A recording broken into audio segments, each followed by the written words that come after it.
East Texas was just starting to make a name for itself in the 1930s. The oil boom was in full effect, and a lot of people were coming to this prosperous area for jobs. But something was missing in this up-and-coming Texas city. There were no hospitals. Some of the doctors, particularly one that I can say is a predecessor of Trinity Clinic, was called the Bryant Clinic, and they had 10 beds, but it was in the doctor's office.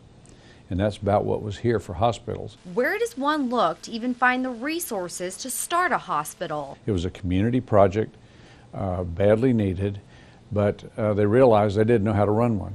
CEO and president of Trinity Mother Frances, Lindsay Bradley, says one of the physicians, Dr. Douglas, heard about a convent of sisters that were running hospitals around the Oklahoma border and Chicago, the Sisters of the Holy Family of Nazareth. He wanted the religious order to run the hospital. Some of the community leaders got on a train and went to Chicago and asked the sisters that were in Chicago if they could come and operate this new hospital in Tyler. Our proposal was accepted and was most promising, and Dr. McDonald chose that we will sponsor the hospital.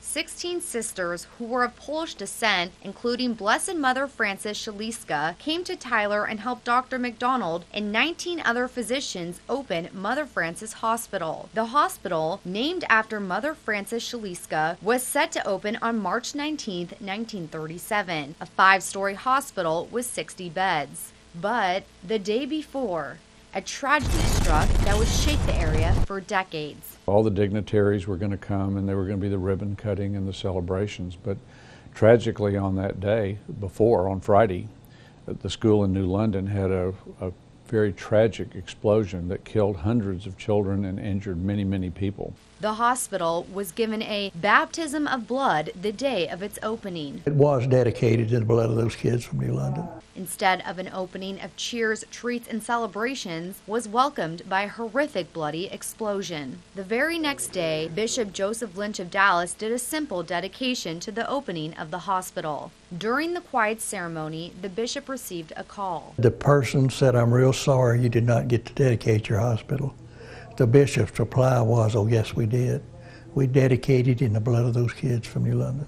In appreciation for the hospital's service to the victims, the New London Museum dedicated a section just for Mother Frances Hospital. They don't talk about one without talking about the other. But this isn't the only tragedy the Sisters of the Holy Family of Nazareth had to cope with. During the Second World War, a group of sisters in Poland was executed.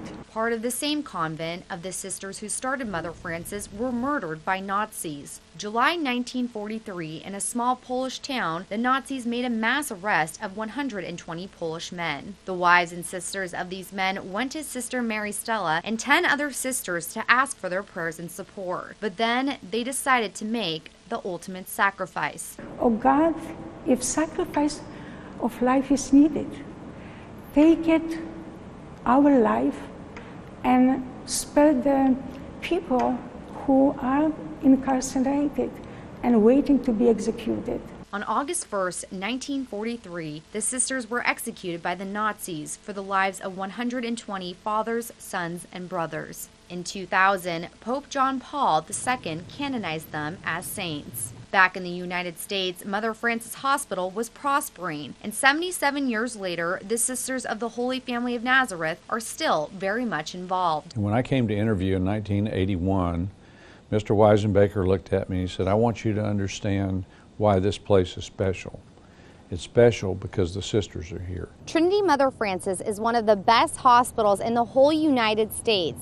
And even though there are only 4 sisters still working at the hospital, the history of the Holy Family of Nazareth is still very much alive.